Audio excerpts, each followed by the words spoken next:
regardless of what you do, what you're building, wherever you find yourself, people are so important. Structured. It's like you have a routine, you wake up, you execute it, and at the end of the day, you see how that routine pays off, right? If you allow the system go through you, you really learn the power of.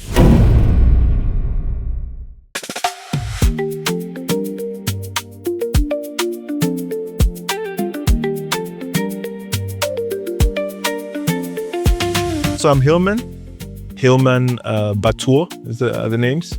In Cameroon is the other way around. So that your family name is your first name and your given name is after that. I'm from Cameroon. I was born and raised in Cameroon. I grew up in a small city called Buea.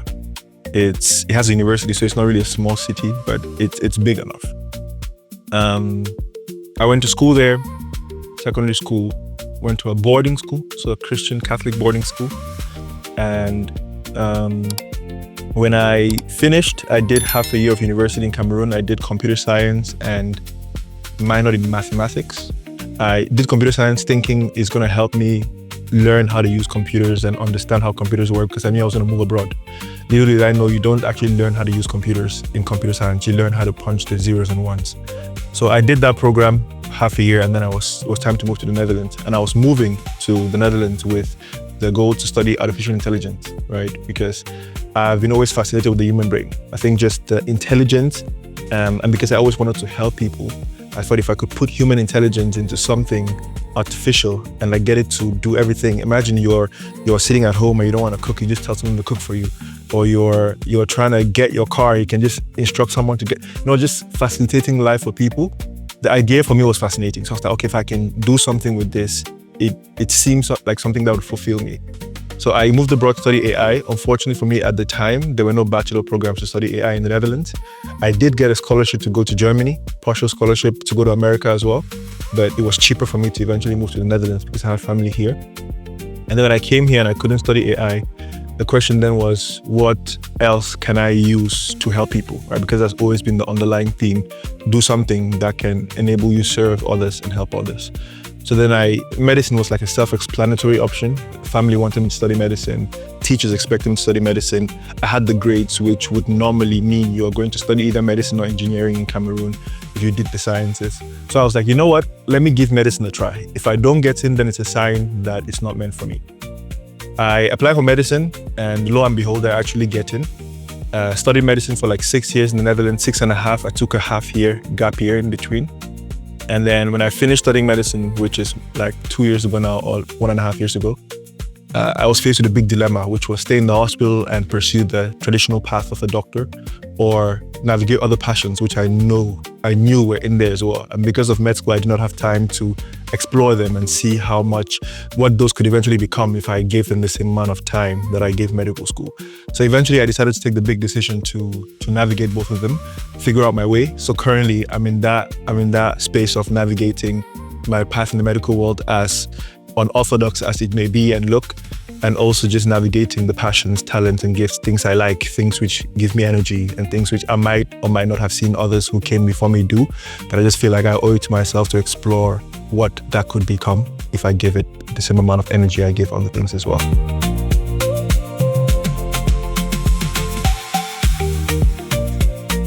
And I get reminded of that every time I go back to Cameroon, is the community aspect.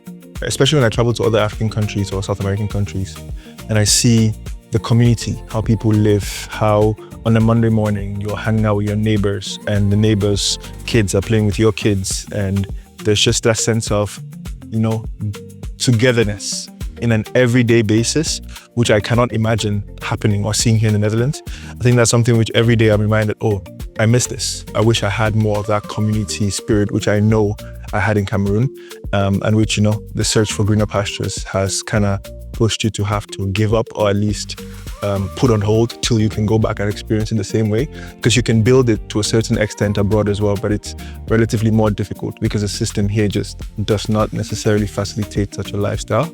So I think that's something which, on a personal level, I feel like I had to somewhat sacrifice or give up by being in the Netherlands. As someone who is also passionate about community building, I do know that you have a certain level of agency to create what you want where you are. the system might make it more difficult to have people together, often hang out together and just be spontaneous. I think the system here really makes it difficult because when I moved here, for example, one of the biggest culture shocks I had was how much planning goes into meeting people. And now we're currently in what I'm planning for 3 months time. You know what I mean? Like I'm planning for meeting people in 4 months. Like that's how tight my schedule is looking now. Which if you told me when I just moved here a few years ago, that I'll be that person who's planning that deeply, I'll tell you you're a liar, right? But I think the system just makes it really difficult to build those kind of community and spaces where I know that you can still be proactive in having something that looks like what you would ideally have. It's not the same, but it's something close. And because I have that to some degree, it does not feel as bad. So I don't feel like I'm really lacking it. I know it could be better, but I can do what I have now. And because of that, and the overarching goal, which is just improve yourself, get as much as you can while you're abroad, and get as many skills as you can, get as much knowledge as you can. So if you go back, when you go back, you have enough to actually help people better. That makes this sacrifice worth it for me.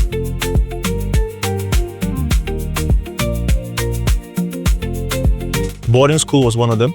Boarding school definitely played a big role. I had the freedom to try different things as a kid, which is not necessarily to say that I did try the different things, but I didn't grow up in a very controlling household. Part of that was because I always did well in academics, so my family never really had to worry about Hillman because Hillman would perform well anyways. If he's playing now, he will still come back and study as hard as he needs to study and pass. So I think those two things were really fundamental, right? Let's start with the household. I think what happens when you're able to have some level of freedom to think and at least feel like if you want to try something, you can. Even though I did not, because there might have been some sacrifice that came with that, which I did not want to have to put on the people who were taking care of me. But it gave me some level of trust in myself where I knew, okay, I can do the thing. If I go to school and I study, I can pass and I can achieve the goals which I set for myself. That was a big one because I think at the end of the day, the amount of trust you have in yourself is what actually pushes you to do that thing because you have that conviction that you have what it takes to do it. And I think the freedom I had to navigate and build that trust in myself was a big one. Second one that came was really the discipline part that came from boarding school. I think boarding school, one thing I learned is you can go through boarding school, but boarding school also sometimes does not go through you. You know what I mean? There's people who went through boarding school and don't have the same amount of discipline or just agility when it comes to accomplishing their goals like I do. And I do attribute a lot of that to boarding school because it was just so structured. It's like you have a routine, you wake up, you execute it, and at the end of the day, you see how that routine pays off, right? If you allow the system go through you, you really learn the power of repetition and how that can eventually build to something big if you keep doing the small things over the long term. So I think for me, the discipline that came from boarding school is just, I know that sometimes it takes 3 months to accomplish that goal. Because in boarding school, it took me 3 months to be in the basketball team and get to that championship. It took me months to campaign for being a prefect and get that goal. It took me months to study for that exam and get crazy grades, which I know if I studied in a shorter period of time, I would not get. So I think just the drilling that came with boarding school and also the values that were instilled in me as well, just like, be a nice person. Be someone who has community at heart. Be someone who takes care of your brother. If your brother is in need, they need money, you have money. True, you could save the money for rainy days, but someone has a rainy day which you could help them with, help them. And that eventually always came back to me. So I think that space just instilled so many lessons and also the discipline that came with that, which I think abroad when I moved, I might not know exactly how everything was tied to everything I did, but looking back now retrospectively, I can definitely say a lot of those played a big role in how I navigated my journey abroad.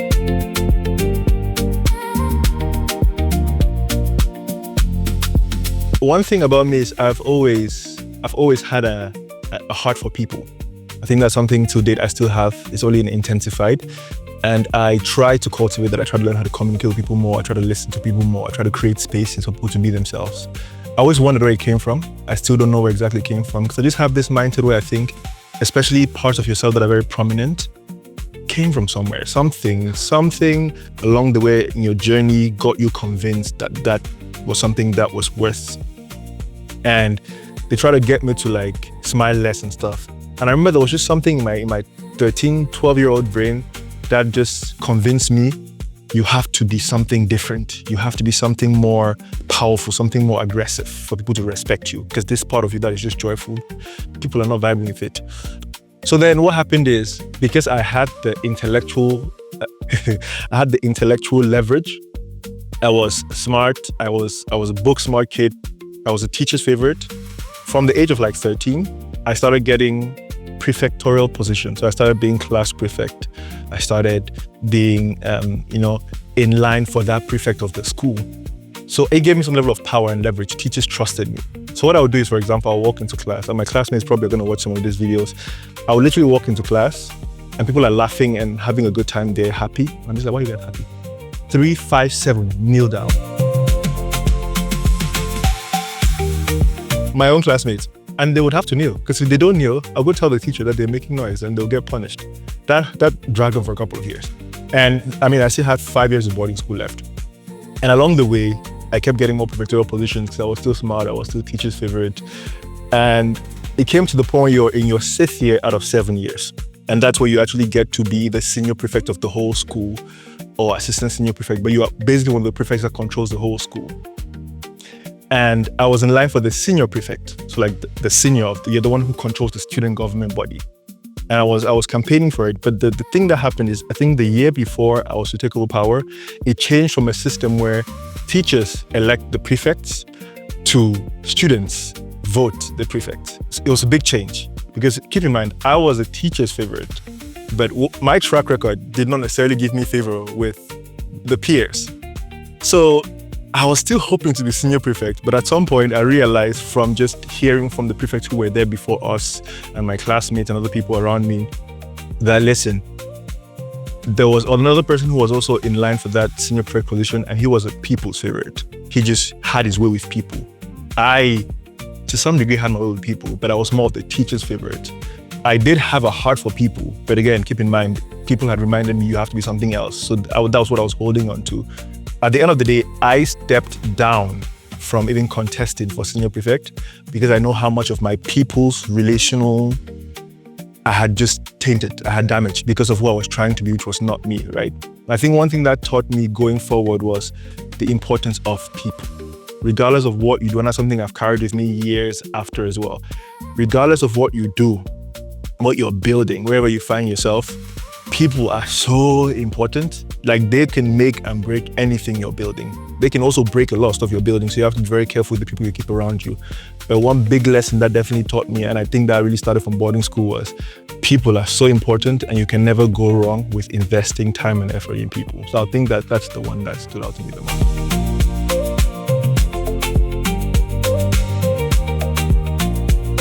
A few things really played a big role in that for me. And one of it was because I had to learn the Dutch language to study medicine in Dutch. And coming from a place where I always performed well academically, I was well respected in most spaces I found myself in. I then came to a point where I'm struggling in the most fundamental ways to express myself in the language. Because I moved here and I was planning on doing AI, right? Or I was planning on studying medicine in English because they had English medical programs. But there were a very limited amount of spots for medicine in English. So I had to also hold open the possibility of doing medicine in Dutch, because if I wanted to do medicine, I had to give my best shot. And I was applying, I applied for the English track.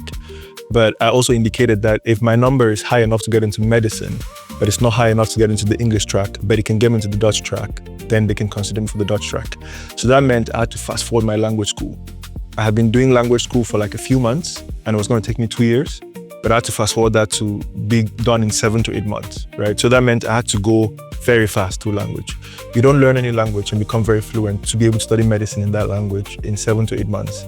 And I also went to a university where it was a problem-based system of learning. So it was not the traditional way of university where you go sit down, taking lectures and stuff. You have to constantly participate. The majority of the coursework is done through tutorials. So that means you're constantly exchanging ideas, you're going to do research, you're coming and you're presenting your findings. And you're doing that in a room full of Dutch native speakers who do not necessarily consider you and the fact that you might not be that fluent in the language. The show must go on. So that really played on my self-esteem because I just constantly felt like I was less. I constantly felt like I was pulling the whole class back. I constantly felt like questioned if I had to be there. I think the humility that comes with that, if you allow yourself process it, because your ego can also just be in the way of you actually humbling yourself, learning and growing. So that process of just being humbled by that and allowing yourself to learn again as a kid and grow and fail and learn and grow, fail, learn, grow, that was a big one for me. I think that changed my perspective on a lot of things. I also along the way lost a few family members, which really just, loss does something with you which you cannot explain. It's just when you experience it, you're like, dang, okay, it just changes your perspective on so many things. That life is short, I think which we always say, and it seems so far away. Now life you really are, it's brought closer to you. Like that person was there yesterday and they're not there today. And they had all these plans for 20 years to come. And all of a sudden they're not there to even live out those plans. I think for me, that really shifted something in me where I matured very fast. My maturity was just catalyzed. I had to grow up really fast. And that also really got me to every day internalize the idea of today's a blessing, you have to make the most of it. So all the things I was putting out, just if I want to travel, I love traveling, I love interacting with people, I love spending time with people. And all those things, you put off because you have to study, you have to do all these things, I have to join all these associations because it's good for my CV and all these things. Like all those things just became so irrelevant because at the end of the day, we don't have that much time here. And how are you making the most of the time you have now? I think those experiences for me, being humbled by med school and also just experiencing loss, those two things made me very aggressive about living. And with living came being more of that person who has a heart for people, being more of that person who's building community spaces, being more of that person who travels the world and interacts with more cultures because I want to understand different cultures. I think those things really played a very fundamental role for me in changing to be more of the person that I want to become by just living every day as intentionally as I can.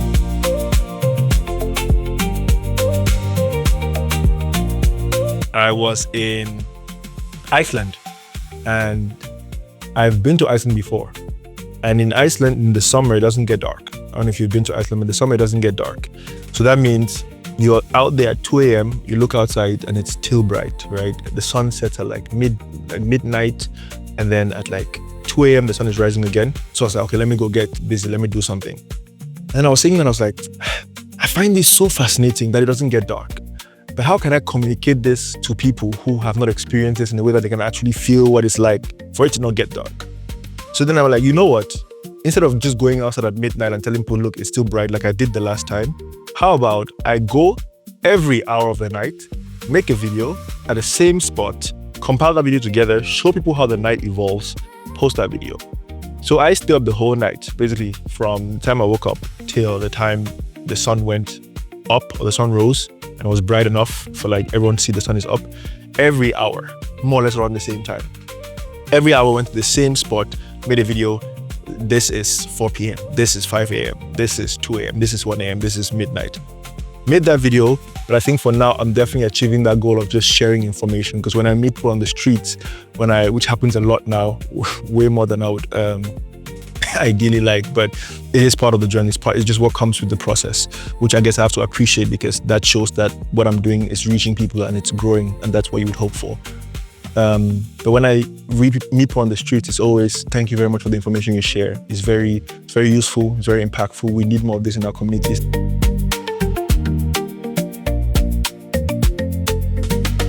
I think it's really important, and that's something I would try to push for, to let people who have a similar background like myself, who, for example, moved from Cameroon to whatever country they moved to really believe that they can live past survival. You know what I mean? You can actually thrive in the environment you find yourself in. You don't have to stay the whole time surviving. You might need to survive for a while to be able to set the structures for you to thrive, but you don't have to stay in that survival mode. A lot of people don't know they're in a survival mode. And I think that's sometimes also the power that comes with exposing yourself to other people and community and people who are doing different things and just navigating their own path very profoundly. There's power in that. But the bottom line is you can thrive wherever you are. You don't need to stay surviving. A lot goes into that as well. But that's something that I hope my journey and I hope sharing my story and the things I do can really remind people of. It's like you might come from somewhere, but that doesn't determine where you end.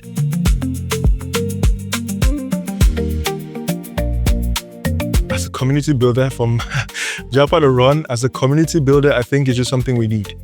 Something we need in the diaspora community. We just need more spaces where we can find each other. We need more spaces where we can network with each other. We need more spaces where we can find like-minded people.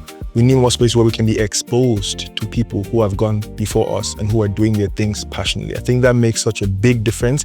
Having people you can look up to who are doing things you hope to maybe one day do, or who at least are just inspiring you to believe that it's possible to achieve that and do those things you want to do. Being able to network with those people and actually once in a while also get tips from them, get mentorship, get guidance, those things are really important. I, as a community builder myself, I just believe in the importance of having these spaces or creating these spaces where that can happen, like facilitating those things. And having that, which is what JAPA.RUN is hopefully trying to build and accomplish as well. Having that for me is just such a big asset, it's a big tool, which I can only hope goes bigger and bigger, because we see how migration is going and the world is moving. It's a globalizing society we live in where we need more of these spaces. And I think, I love it. I love it. I cannot wait to see what the future holds for it.